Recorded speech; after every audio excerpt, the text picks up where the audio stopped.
The 9 a.m. mark had hit. Night coated the stage flat with malevolence. In my lair deep where I seek comfort, I had risen once more like I've done 100 times fold.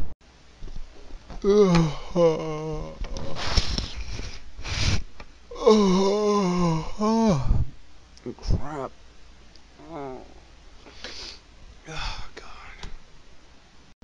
But something felt extra this night. The Ludlow and the inner voodoo of my mind had blown to the size of a balloon. The nation was not at my back. The phone rang. Hello. Hey, how are you? It was Negus, an old friend of mine, probably up to his old self again, taking photos, a mishmash list of gals' beauty for posting. Fine, I suppose. I take it you're just getting up? What gave you that impression? Well, I've known you long enough to expect it. Yeah, you know me so well, don't you? I swear I could always picture him, sitting at his computer, desk a shatter mess of camera equipment, more technology than an advanced monkey, cigarette in his mouth of course, can't stop smoking. Well, get up. I'm going to the chamber tonight. What's wrong? What, are you scared to ride solo? You got chicken feet. Come on, admit, you have chicken feet. Now you know damn well why. Yeah, I suppose I do. Why don't you let me go jump in the shower? Give me 1 hour, okay? Okay, call me when you're done. Gotcha. Like every Friday night, once my mist takes form, my mind plays scenarios in which I'm killed. The 12 a.m. shift in which my heart peels grief of the event that hasn't even become. The moment of my still much alive mind peeking into the possible and the much shown images. Not in the sky in which my rise is accustomed to that accustomed does it feed the thoughts of my end. I headed upstairs. I hadn't seen it since the night before. Been having lots of deep sleeps recently. Completely forget how many days have actually passed. Ugh! That kitchen light had a real bad habit of blinding me, giving me my just desserts for waking it. But tonight it was going to shed light on something else. It was on my side. My third eye was gone, taken, vanished, robbed while I paid my respects to those living in my dreams. But how? Galurk had appeared, sitting on the deep freeze in the kitchen with me, bringing all worldly noise to a halt with his emotionless, deep Versugo presence. He spoke to me. Well, good evening, brother. He began. There you go again, losing your livelihood once more. First your heart, and now your third eye. What are we going to do with you? Talking to me as if I was a kid who brought 5 cents to a candy shop expecting to leave with a giant granola bar.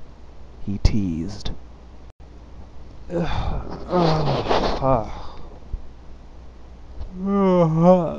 I had slouched down onto the floor against the refrigerator door, still trying to claim back my energy that my lair had spun to dreams.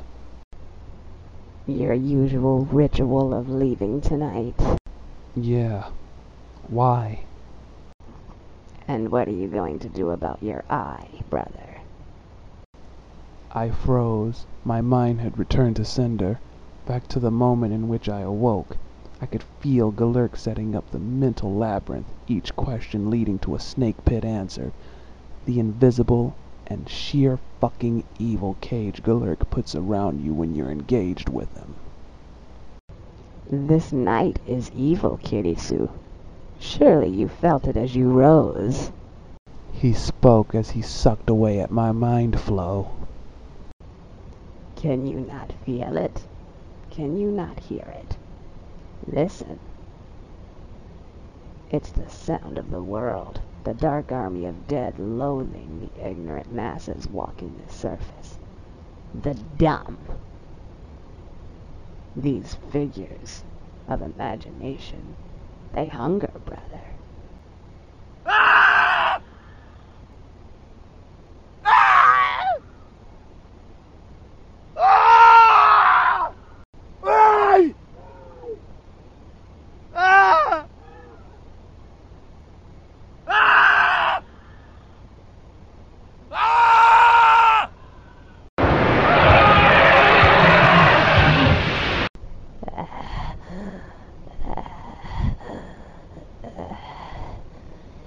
You must leave this night, Kirrsu. Do not come back with your full humanity. Galurk is very intimate with the dead. He knows their touch. The perfume of Victorian widows of the old world come back for a romance with him. He fears that with my eye missing, the war paint, my mark of the nation, the very right to our family, that I will surely become one of those masses he spoke of. One of the dumb, as he likes to say. The scary reality of the sleeping dumb now rest as we, the nightlife, abide to the surface. I headed upstairs to the bathroom. A bath could work wonders that no word of Galurk could.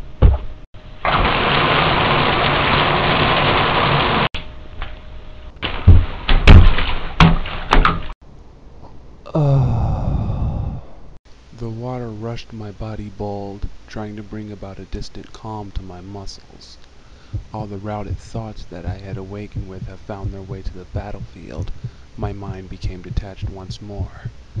My war paint was gone. It hit me like a shot in the nuts. Galurk's fears shortly became my own. What if this night I did return with my full humanity? The scars that give testament to my creativity and my world not coating my face to protect the sanctum cracking my mind. The fruits of my survival of my past hidden behind a surface of brown flesh tone. The window slammed open. The breeze had shot through the window. Something had obviously entered the tub with me. I couldn't get a look or make sense of what it was. My hair was thrown around like spaghetti.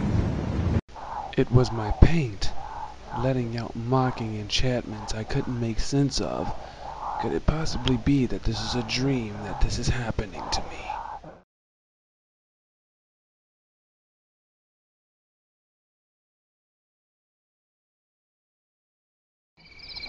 Stargazing at the crack of night really opens up portals of your mind as well as the universe.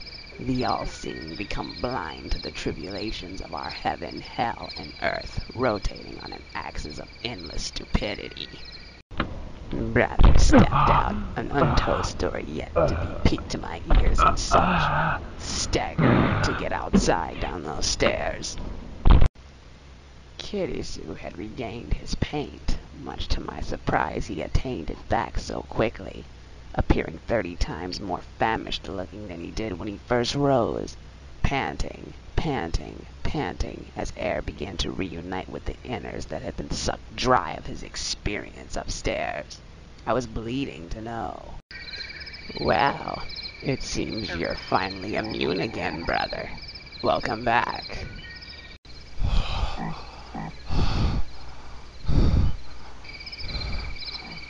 Galurk.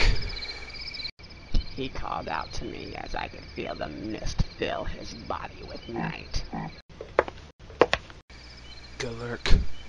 What the hell kind of hecky was that? What hecky, brother? Don't play stupid. Don't even try to play that card, Galurk. I know what I felt. You know what? Making my paint appear to me? Don't you dare play stupid. Talk. What the hell was that? He knew something was amiss here. Kirrsu isn't oblivious after all. Up here, you say? Tell me, what happened upstairs? While I was in the tub,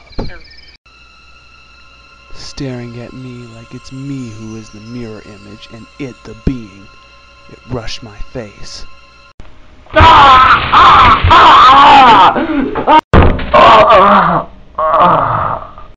I hit the floor. It was a very leveling blow to what started out as a relaxing bath. Got to my feet and managed to get over to the mirror, stumbling from the blow to my head. On my face was nothing short of madness. This mess was unrecognizable. It looked like my paint, but backwards somehow, as if it were testing me, daring me to put its pieces into place. Hand reaching for liner, I started. It fucking stung. 300 times worse than rubbing alcohol seeping into a deep cut. I just kept going, drawing, and drawing, screaming of the pain my face was eating. I had accepted my paint's challenge, and for my bravado behavior it was giving me hell like no other. The writer's block I had been suffering from, the ill attitude toward my muse lately. It saw so clear in this moment of sheer agony. I've been neglectful to my paint, neglectful to the very armor I had created, miserable to the torn skin filling in the cracks of the reborn mark of the nation, the black acid giving testament and memory to my act of atonement. I was done. I have no one to blame. Kirrsu came under the hard hand of realization. Such an intense and hard pill to swallow. There is no magic here, brother. Rather holes of realization that surrounds us all. What you've experienced is an example of what the dumb refer to as impossible or fiction. You've been neglectful, your creativity at a loss, brother. Creativity is a sensitive being in and of itself, Kirrsu.